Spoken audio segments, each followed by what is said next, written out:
നിസ്കരിക്കാൻ വേണ്ടി വന്ന് നിൽക്കുന്ന ആൾക്കാരോടും പറയട്ടെ, ഒരാളിങ്ങനെ നിന്ന് നിസ്കരിക്കാൻ, അയാളെ പിന്നാലെ ഒരാൾ വലത്തെ ഭാഗത്തുണ്ട്, മാമുമായി നിസ്കരിക്കും. ഈ മാമുമായി നിസ്കരിക്കുന്ന ഈ വലത്തെ ഭാഗത്തുള്ള ആളെ പിടിച്ച് വേക്കോട്ട് വലിച്ചിടരുത്. ഞാൻ എന്റെ കൂടെ പോയിരുന്ന ഡ്രൈവർമാരെ കൊണ്ടൊക്കെ വാക്കുകൾക്ക് മസല പഠിപ്പിക്കാൻ, അങ്ങനെ അല്ലാതെ പഠിപ്പിക്കാൻ കഴിയൂല. എത്ര വലിച്ചാലും പോകരുത് എന്ന്. നിസ്കാരം കഴിഞ്ഞിട്ട് അവര് ചോദിക്കും, നിങ്ങളെന്താ വലിച്ചിട്ട് വരാഞ്ഞെന്ന്. ഞങ്ങൾ വലിക്കുമ്പോ ഒരാളാളാ ഞാൻ. അയാളെ പിടിച്ച് വേക്കോട്ട് വലിക്കല്ല വേണ്ടത്, ഇടത്തെ ഭാഗത്ത് വന്ന് നിന്ന് അയാൾ നിൽക്കുമ്പോലെ നിന്ന് തക്ബീർ കെട്ടണം. ഒന്നുകിൽ അവിടെ തന്നെ നിൽക്കണം, അല്ല ബാക്കിൽ നിൽക്കാൻ സ്ഥല സൗകര്യം ഉണ്ടെങ്കിൽ ബാക്കോട്ട് രണ്ടുപേരും നീങ്ങണം. അങ്ങനെ വേണ്ട. ഇത് തുടക്കം തന്നെ സൊഫിൽ വന്നിട്ട് ഇയാളൊരു ഒറ്റ വലിയ ഒരു വലിക്കൊരുതിൽ പിന്നെ കാണാം അടുത്ത വലി. പിന്നെ അങ്ങനെ വലിക്കാൻ പറ്റൂല.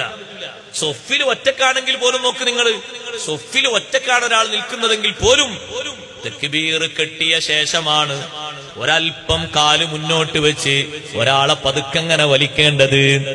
തക്ബീർ കെട്ടുന്നതിന്റെ മുമ്പ് വലിയില്ല.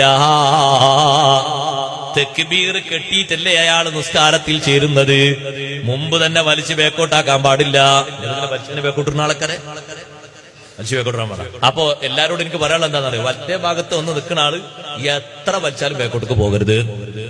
കുന്നു കുലുങ്ങിയാലും കുഞ്ഞാത്ത കുലുങ്ങുലാറെ അവിടെ നിൽക്കണവരെ നിർത്തം. മസാല പഠിപ്പിക്കണം. മറ്റേ അതന്നെ മാർഗം. വലിക്കുമ്പോഴേക്ക് ബേക്കോട്ട് എന്തിനാ അവിടെ നിൽക്കണം, ഒരേ നൃത്തം നിൽക്കണം. അപ്പൊ നിസ്കാരം കഴിയുമ്പോ മറ്റാളിങ്ങനെ സൊഫിലുണ്ടാകും, കൊന്ത്രം പല്ലുപോലെ, ഒന്ന് ഇവിടെ ഒന്ന് അവിടെ ഉണ്ടാവും. എന്നിട്ട് മറ്റാക്ക് പഠിപ്പിക്കണം. പിന്നെ നല്ലോണം പഠിക്കണം.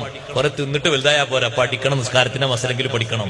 ഇടത്തെ ഭാഗത്ത് ഞാൻ നിൽക്കും പോലെ വന്ന് കൈ കെട്ടിയിട്ട് ഇമാമിനോട് തുറന്ന് കൈ കെട്ടിയിട്ട് ഒന്നുകിൽ അവിടെ തന്നെ തുറന്ന് നിസ്കരിക്കുക, അല്ലെങ്കിൽ രണ്ടാളും കൂടി ഒരു സൊഫായിട്ട് ബാക്കിൽ നിൽക്കണമെങ്കിൽ രണ്ടാളും ബാക്കോട്ട് നീങ്ങുക. അങ്ങനെ വേണ്ടത്. അല്ലാതെ നീ വന്ന് ബാക്കിൽ നിന്ന് വലിക്കുമ്പോഴേക്ക് വരാനൊന്നും ഇസ്ലാം പഠിപ്പിച്ചിട്ടില്ല. അതുകൊണ്ടാണ് വരാതിരുന്നതെന്ന് പറഞ്ഞു. അങ്ങനെ ആരും ബേക്കോട്ട് പോയി കൊടുക്കരുത്. ബേക്കോട്ട് പോയി കൊടുത്തിട്ടാണ് ജഹാലത്തായി മാറുന്നത്. പിന്നെ അങ്ങനെ മാർഗമായി വരുന്നത്. ഒരൊറ്റ കുട്ടി ബേക്കോട്ട് ഇറങ്ങി കൊടുക്കരുത്, അവിടെ തന്നെ നിൽക്കാം. ഞാൻ ബേക്കോട്ട് വലിച്ചിട്ട് പോകണം. പഠിക്കണം ശരിക്കും വിഷയം. ബേക്കോട്ട് ഇറങ്ങി കൊടുക്കാൻ പാടില്ല.